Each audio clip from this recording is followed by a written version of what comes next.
Yeah, it's good to see you all, everybody here.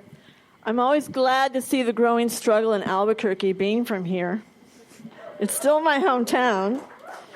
But I think the speeches this morning showed how much the party is needed in New Mexico, that this is why the military-industrial complex, why the Pentagon decided in the 1940s to build the bomb and to build its nuclear weapons industry in the state, which it considered to be so disenfranchised and too poor to really wage a struggle. In fact, I remember on the 50th anniversary of the bombing of Nagasaki and Hiroshima, we went to Los Alamos to commemorate it, and we met workers who had been hired at the time as maintenance people in the Manhattan Project, and they were chosen for being illiterate so that they wouldn't know what was going on.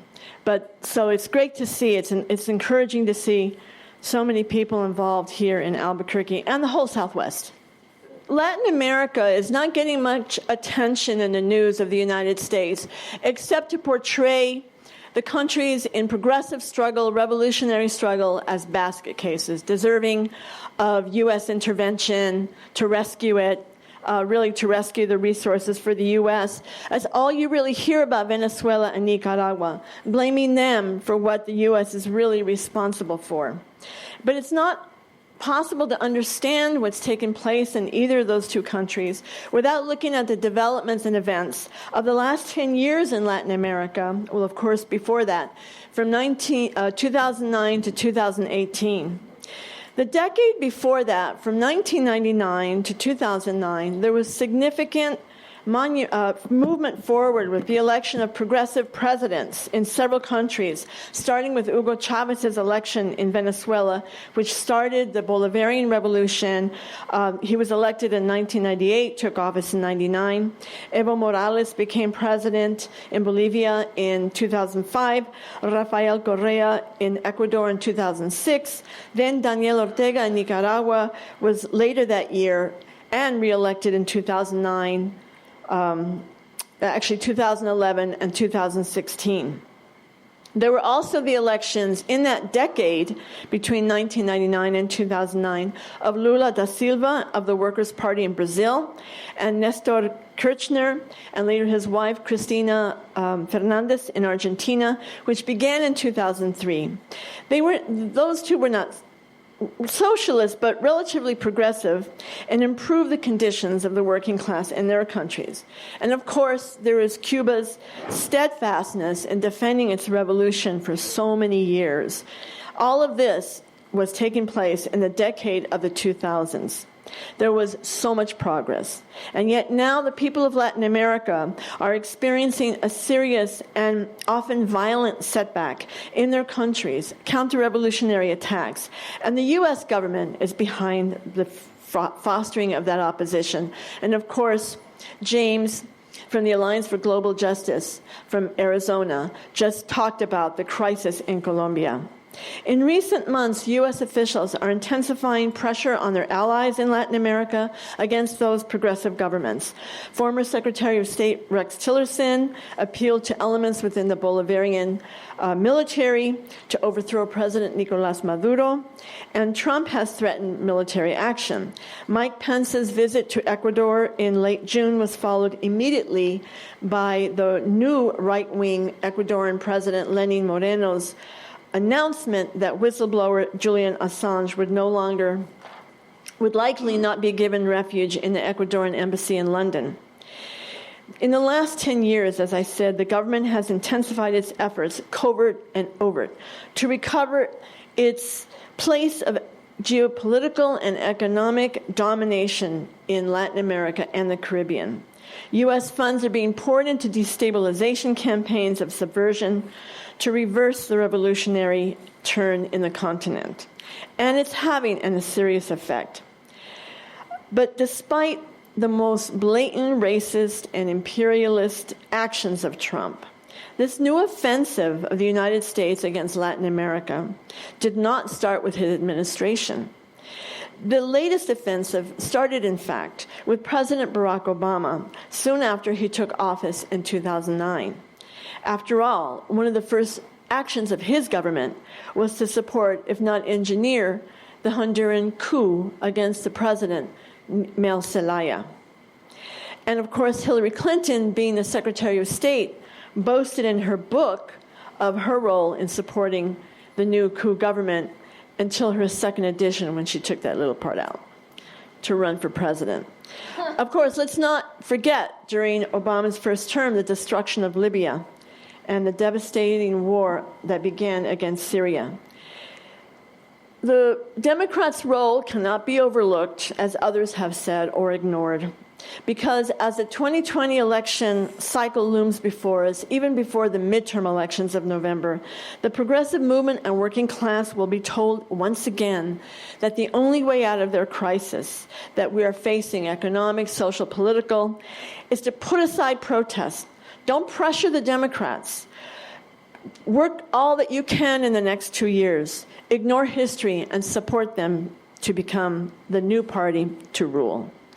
But the history of the U.S. and Latin America and the Caribbean, whether Democrat, Republican, has been of military coups, CIA plots to overthrow governments who did not have elections that turned out in its favor, assassinate leaders, all to back U.S. corporate and geopolitical interests.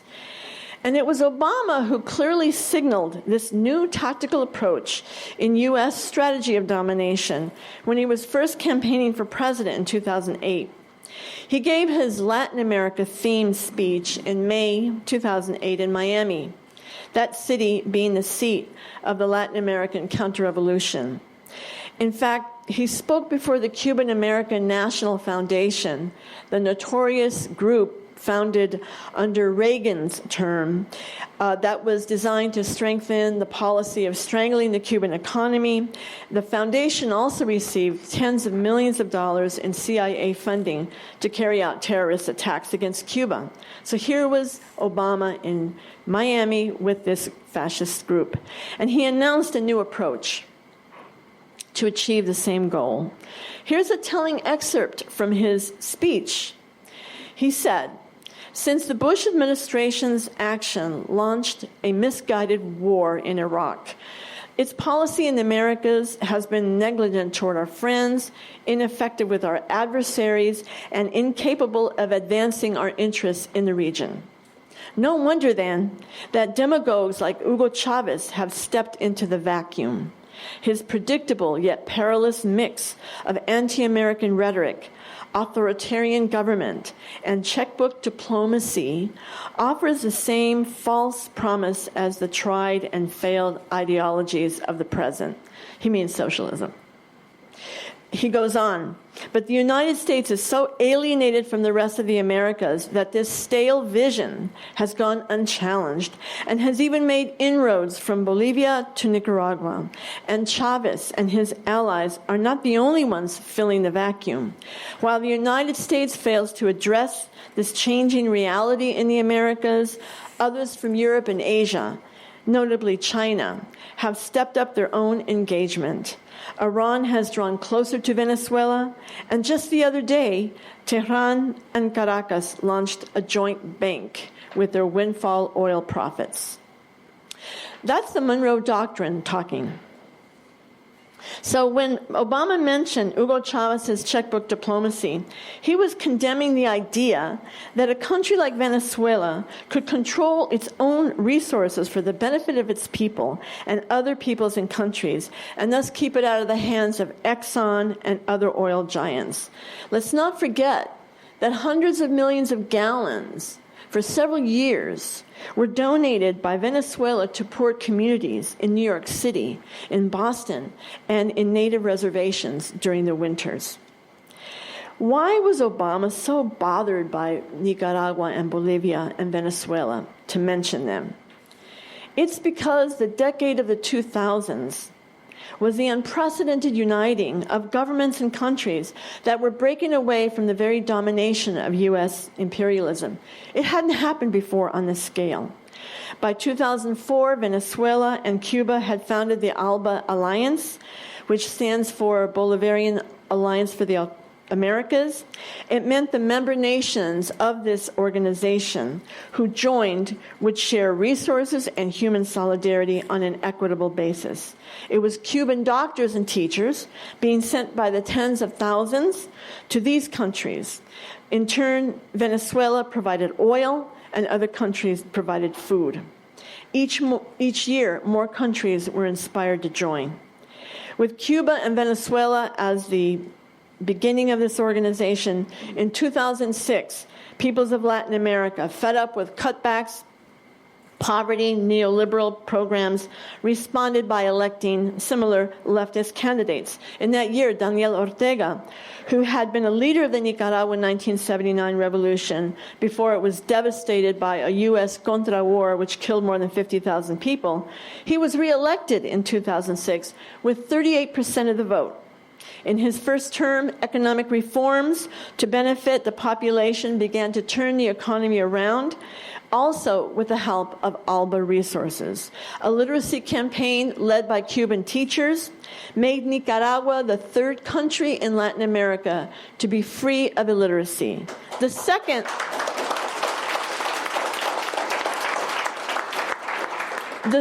was Venezuela, with the help of Cuban teachers, and the first was Cuba, of course, in 1961. Ortega's vote, his election, the second time around, grew from 38% to 62% in 2011, and 2 years ago, he won a third time with 72% of the vote, and 5 parties running against him. This is the country that the U.S. has targeted precisely for that reason. And Ecuador? Well, Rafael Correa was elected in 2006 on a platform of challenging the banks, which had enormously increased the country's debts. He was elected the same year as Ortega. His government, called the Citizen Revolution, declared a drastic reduction in what the government would pay to the IMF and World Bank. That's taken on the U.S. Much of the country's income was used instead for social programs, healthcare, education, and poverty was reduced from 36.7% to 22.5% in 10 years. New constitution. But probably what angered the U.S. most about Correa was that the only U.S. military base in Latin America at the time was in Ecuador, Manta Air Base. And he refused to renew the lease. It was shut down 3 years into his presidency. And, of course, Colombia took up the slack with several military bases being built now. Evo Morales was elected in 2004 and has been reelected since then. What was his crime in the eyes of U.S. imperialism? Well, Bolivia has one of the largest reserves of natural gas in the world, just almost limitless, and oil as well. Before his presidency, the hydrocarbon corporations, mainly U.S., but European too, paid only 18% of the profits to the Bolivian state. A new law changed that and flipped the percentage to the corporations having to pay 82% of their profits to the state. This enabled an increase in pensions, wages, reduction in poverty, schools, and other development. As you may know, Nicaragua's revolution of 1979 was devastated by 11 years of U.S. direct financing of the Contra-War, which killed, as I said, 50,000 people. The aim was to destroy the revolution. More than $1 billion was poured by the U.S. to fund the Contra-terrorists. And finally, after 11 years and the exhaustion of the population, the FSLN, the Liberation Force, agreed to elections, which they lost. And so the right wing had their way for 16 years. Poverty grew, neoliberalism grew, U.S. domination grew. This is why Daniel Ortega was elected 3 times recently. So what was the supposed reason for the latest outbreak of violence in Nicaragua, which has not happened in years? I have met right-wing Nicaraguans who live in the U.S., in San Francisco, who have been to Nicaragua lately, who even remarked positively how much peace there has been in the country and how much development there has been that they have seen. Well, the excuse for the violence was that the government was proposing changes to the pension system in April. For example, lowering future payments, increasing by a small percentage the part that the workers would have to pay into the pension plan, and the corporations had to pay a much higher percentage. The aging of the populations in many countries has put into risk a lot of pension plans. Well, that was the pretext, and suddenly young masked gangs of youth were engaging in violent attacks, burning down buildings, now killing more than 260 people. I know from my own workplace experience with our pension and all the years I worked, that young people do not protest the issue of pensions. That's not the first thing on their minds. When I was working, if you were under 40, you were fighting for a bigger wage. When you're over 40, you were fighting for that money to go into your pension. Why were there no older people protesting? Because it was an attempt at a putsch in Nicaragua that comes from the playbook of the CIA, much like the scene of Venezuela a few years ago. Unfortunately, some of the left in the U.S. is buying into the U.S. position, hook, line, and sinker. And this completely mistaken position in seeing people in the street protesting and thinking, well, I identify with that. Well, how can you identify with people who burn buildings and kill? Schools, government buildings. It's a completely engineered plot. In fact, between 2014 and 2017, the CIA front, known as the National Endowment for Democracy, or NED, spent $4.2 million that we know of to create the opposition that would overthrow Ortega. But the other day, and you can see in Liberation News on the website that was just posted, an article that shows that hundreds of thousands of people out of a population that's only a few million are in the streets defending the government and their country. What's the unfolding situation as we speak? Luis da Silva, the most popular person, political person in Brazil who would definitely win an election if he were allowed to run, is now in prison, sentenced to 12 years, thanks to an engineered coup against President Dilma Rousseff, who was also expelled, and then the false persecution of Lula. However, in these days, there's a massive mobilization on different fronts of people in Brazil who are running him for president again, even though he's not allowed, who are engaging in all kinds of mobilization for his right to be free. Rafael Correa, who I mentioned before, third-term president from 2007 to 2017, declared the international debt illegitimate, among other things, is now a hunted man. He's in Belgium. And with the right-wing government of this new president, Moreno, this judge has ordered his extradition from Belgium. She's asked for Interpol to arrest him and extradite him to Ecuador. The purpose of it is to prevent him from being a leader again in the country. And it's highly likely that U.S. Vice President Mike Pence issued the dictate for his arrest, since he visited Ecuador 4 days before that order. Both Ecuador and Nicaragua were members of ALBA, although Ecuador's future in that body is a question now. And also of note is that Honduras had joined ALBA soon after Mel Zelaya's election, even though he did not come in as a progressive. The movement of the people in Honduras in 2008 and 2009, gathering 1 million signatures demanding a constitutional reform, a new constituent assembly for a new constitution that would represent their needs, that was about to be on a non-binding referendum the very day he was overthrown. It's really remarkable when you look at this U.S. aggression against Venezuela that they have survived in the face of the U.S. corporate, imperialist, and Venezuelan right-wing's aggression. The assassination attempts, the overthrow for 48 hours of Hugo Chavez, the oil sabotage, which almost destroyed the oil industry in 2002, and using international bodies to try to isolate Venezuela like they did in the Organization of American States. And by the way, the OAS, which is U.S. and Canadian dominated, it's an instrument of the United States against any progressive movement in the continent.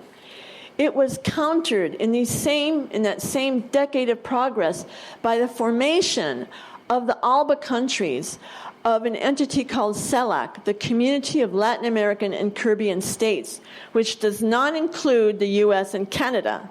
That's a threat to the OAS, which the U.S. would not accept. But the more that U.S. tactics are failing, they will resort perhaps to the military route.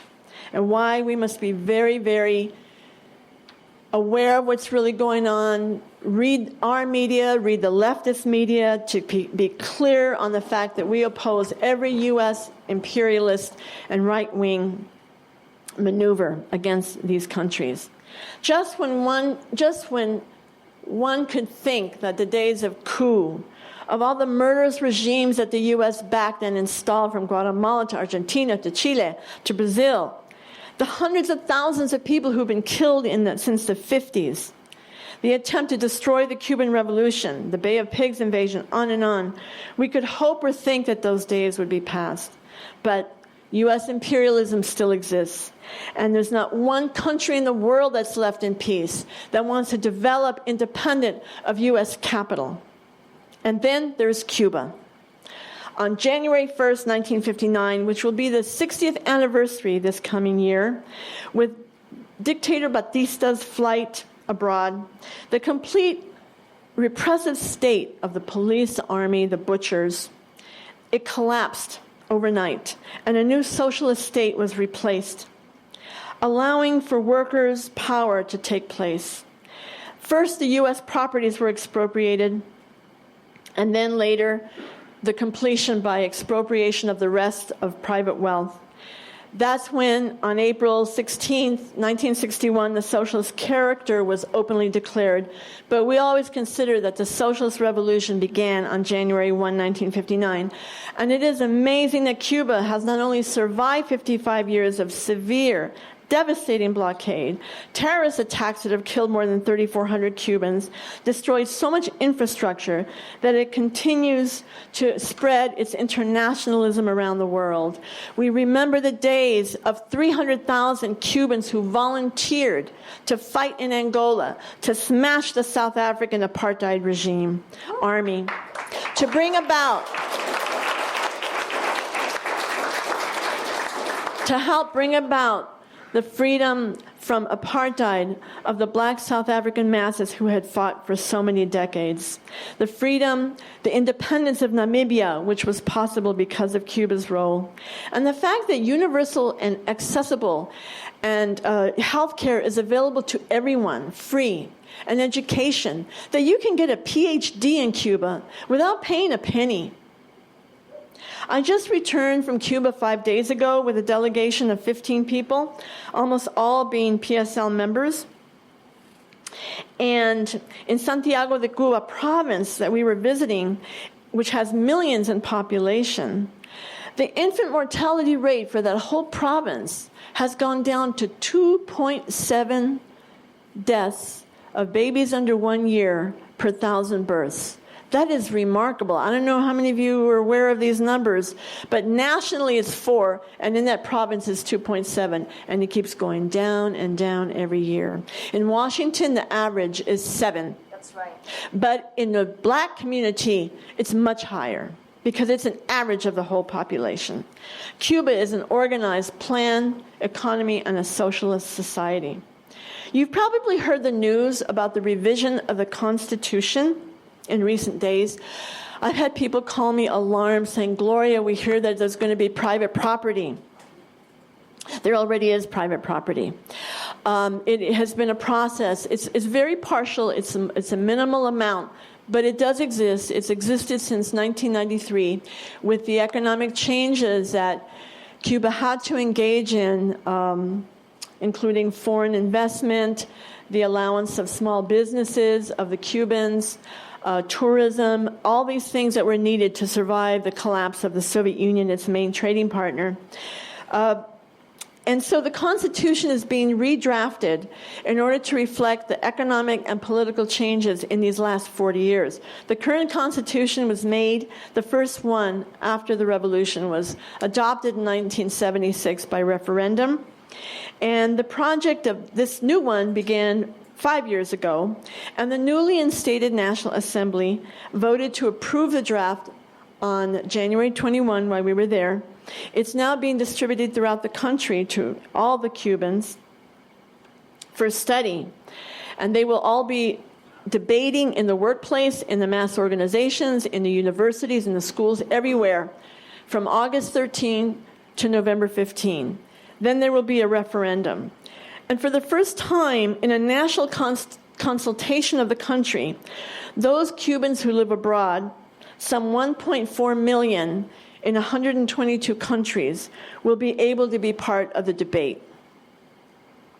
Some of the key changes are political reorganization on the national, provincial, and municipal level, including creating governorships in the provinces instead of presidents of provincial assemblies. These are all technical issues in the country, political technical.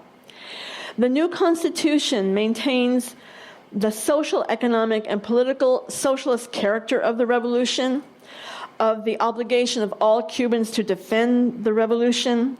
The economic system maintains socialist property of all the people over the fundamental means of production, as well as recognizing the role of the market and new forms of non-state property. Most Cubans own their home, for example, and many have, I don't say majority, but a good number, have been allowed to apply for licenses to have restaurants in their home. And that's part of this private property that's being spoken of.